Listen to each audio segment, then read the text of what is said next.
everyone, it's Anna here. Welcome back to my channel. Today I am doing a Dingbats Earth Collection unboxing slash comparison, and I'm actually comparing it to another notebook from the Dingbats brand, and this is the Wildlife collection.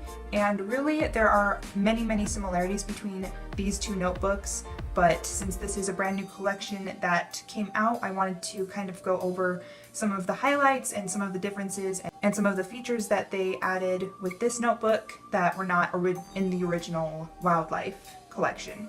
And mostly I just wanted to do this comparison for those who may not be aware that there are some new changes in the Earth collection. Overall, I'm just really excited to finally open this up and check it out and share it with you all. So I'm going to set this aside right now. And I haven't even taken the plastic wrap off. And I'm actually going to put this inside the notebook, so I'm going to set this aside for a sec. And it actually does have some information already on the front part and the back part, but I just keep that because I want to put it inside the notebook because it's nice to have that information handy without having to look it up every time. And I actually have part of the label for when I got this notebook right here, just in the very back cover. So anyway, that's why I'm keeping that, so I can put it inside this notebook and have that information handy.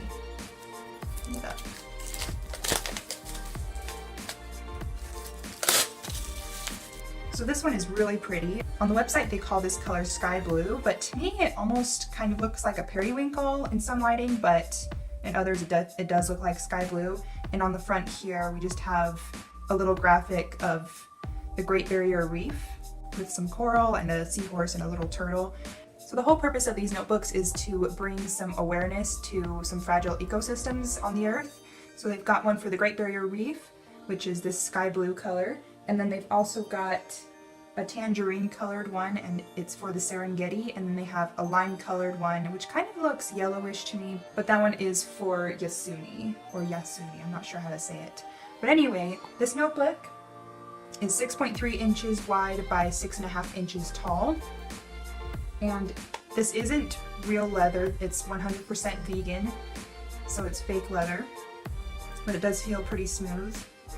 Which is interesting because on the deer one, the wrinkles are a lot more frequent, if that makes sense. Like it's a lot more bumpy, or not really bumpy, but there's just a lot more wrinkles. And these ones seem to be like a lot more smoothed out, if that makes sense. But anyway, I'm going to open this up.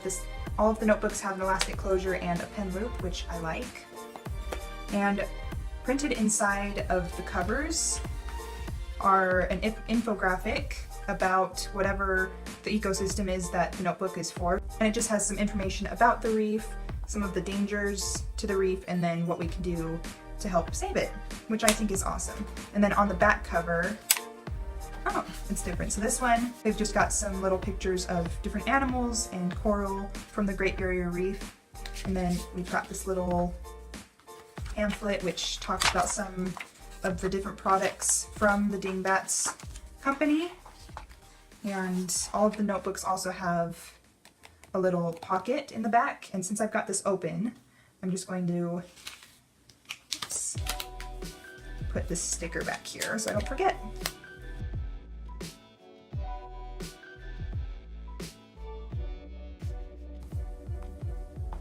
Okay, so going back to the front, so after the infographic, we've got a page to add your contact information in case it gets lost, which hopefully that doesn't happen, but I like that they always include that because honestly I would probably forget to put my name in the front of my bullet journals.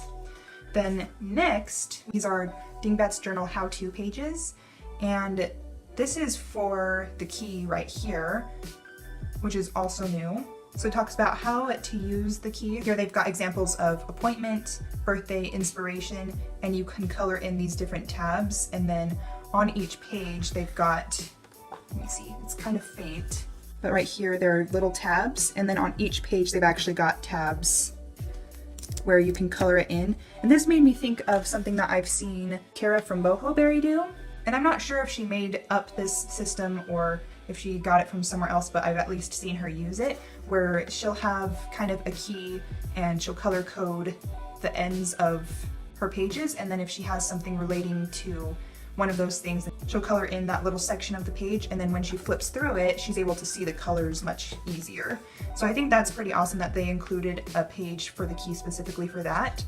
I think if anything, I'll probably use it to mark the months as they go by, so it's a little bit easier to see where each month is and where it ends, and then also maybe for my collections, since they'll probably be scattered in there. Down here they've also got a little information on how to make a key, and I believe this is for the next page, but if you use different symbols to mark things in your bullet journal, then it gives you some ideas of how to do that, or if you've never, you know, if this is your first bullet journal, then it kind of helps you figure out how to do that. So on the next page, so it looks like color key would just be another place if you want to color code. Like for me, there are some certain things that I color code and I use the same colors throughout my journal, so maybe that's somewhere where you could put things like that. But then down here they've got a key related to the symbols, so in here you can draw the symbol that you're using and then what it stands for. So moving on, the next thing that they added is an index, and I believe it's just 3 pages. Yep. This is pretty nice if you don't want to set up your own index in your bullet journal. So it's got a little section here for pages and the description that goes on for 3 pages. And then after that, it's just your first, oh wait, no, just kidding. Up here is future log. I almost missed it. And it looks like they've even given you little markers. I don't know if you can see it.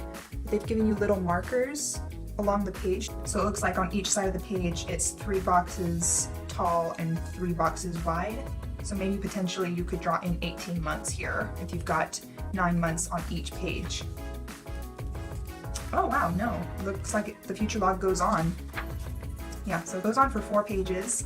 So it looks like they've just given you a few guidelines, but they aren't really telling you what to do with them, or you don't have to use them at all if you don't want to. I'll have to figure out if I want to use them or not.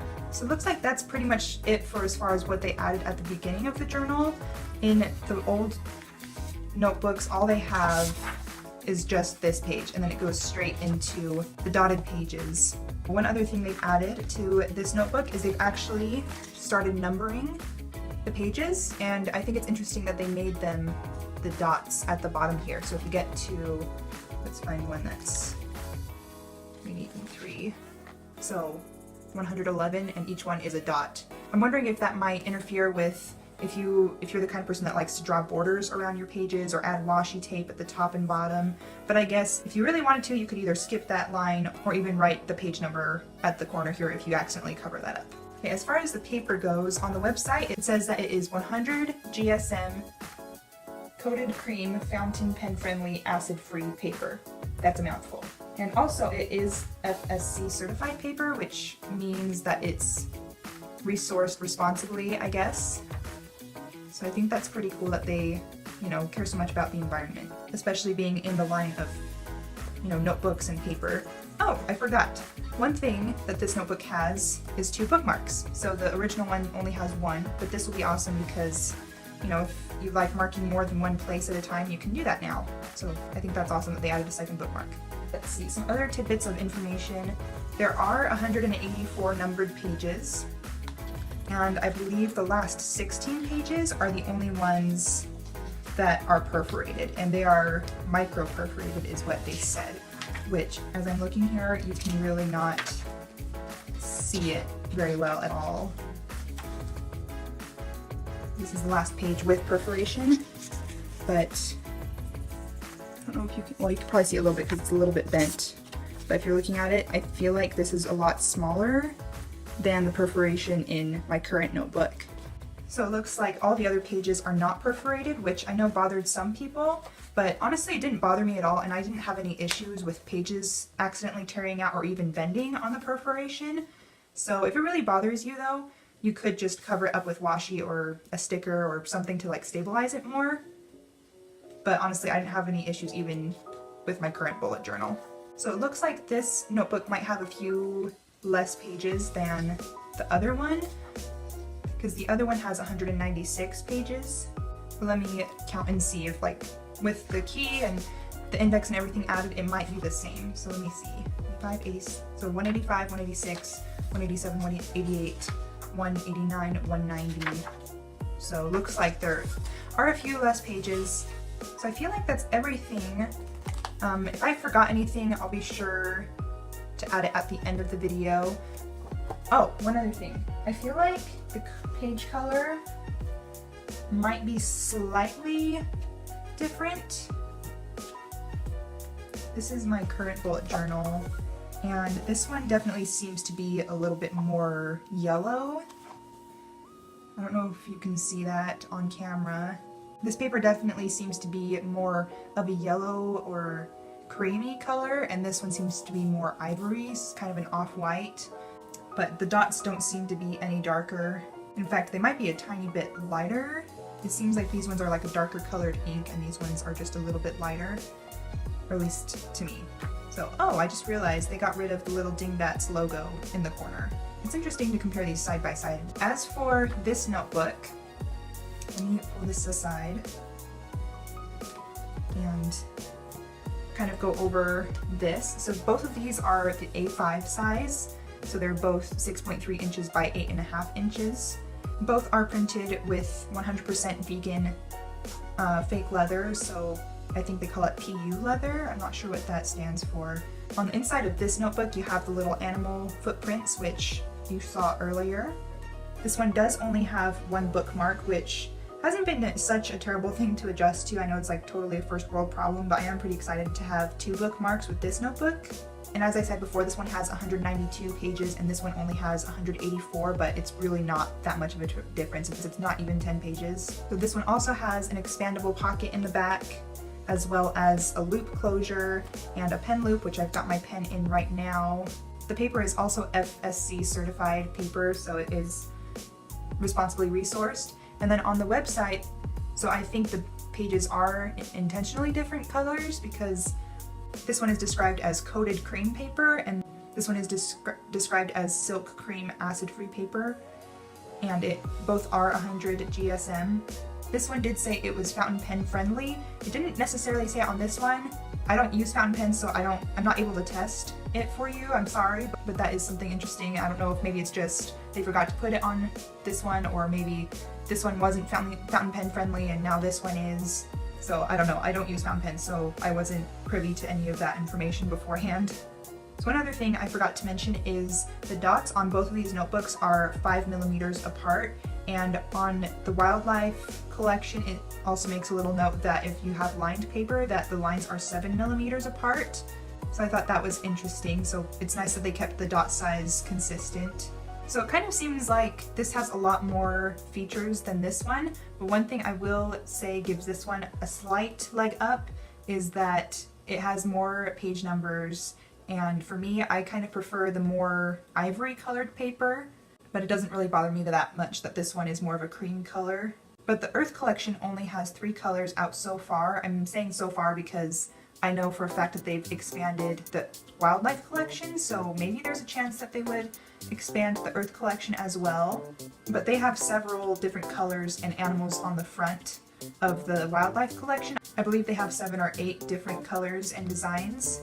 And also with that, since this is a new notebook, they only have the one size out so far. But with the wildlife collection, they have the A5 Plus, they also have the A4 Plus, which is the one that is about twice as big as this one.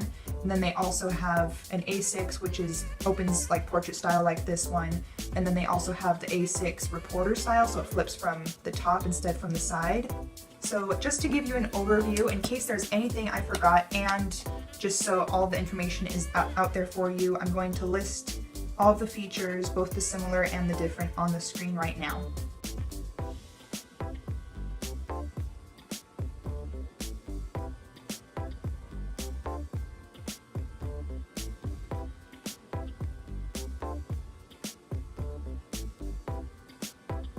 So overall, I am really excited to use this notebook and see how it turns out. So I am setting up this notebook probably this week, if not then next week.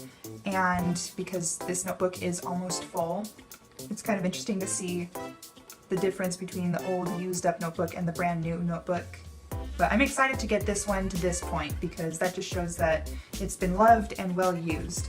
But anyway, I hope you all enjoyed this video. Let me know if you have any questions in the comments below. I will be sure to leave the Dingbats website in the description box below in case any of you want to check out their website. Thank you all so much for stopping by and watching, and I will see you all in the next one. Bye!